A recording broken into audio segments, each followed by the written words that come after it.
भारत सभ्यता, संस्कृति और ज्ञान की इस भूमि पर सदियों से कई आक्रांताओं ने कदम रखा। लेकिन इतिहास का पहला विदेशी आक्रमण, जिसने इस उपमहाद्वीप को हमेशा के लिए बदल दिया, वह आज भी रहस्य, साहस और संघर्ष की कहानी समेटे हुए है। आइए चलते हैं समय की उस धुंध में जहां से विदेशी आक्रमणों का दौर शुरू हुआ।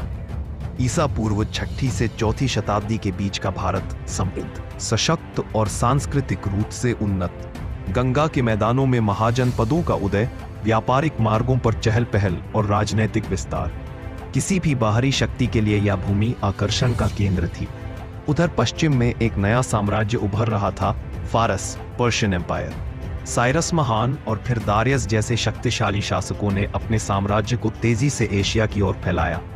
उनकी निगाहें उस संपन्न भूमि पर थी जिसे वे हिंदुश के नाम से जानते थे। उस समय भारत एकीकृत नहीं था। कई छोटे छोटे जनपद और गणराज्य थे जिनकी अपनी अपनी सीमाएं और हित थे। यही असंगठित स्थिति विदेशी आक्रांताओं को भीतर तक आने का अवसर देती गई। फारसियों ने प्रशासनिक बदलाव, कर प्रणाली और नए मार्गों की खोज को बढ़ावा दिया। सिंधु के मार्गों से लेकर समुद्री व्यापार तक कई पहलुओं में भारत में बाहरी प्रभाव महसूस होने लगा। फारसियों का यह पहला कदम आने वाले बड़े आक्रमणों की भूमिका बन गया।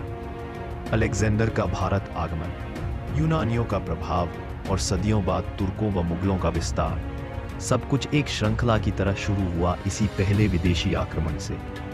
इतिहास हमें सिर्फ यह नहीं बताता कि कौन आया और कैसे आया, बल्कि यह भी कि हम कब एकजुट थे और कब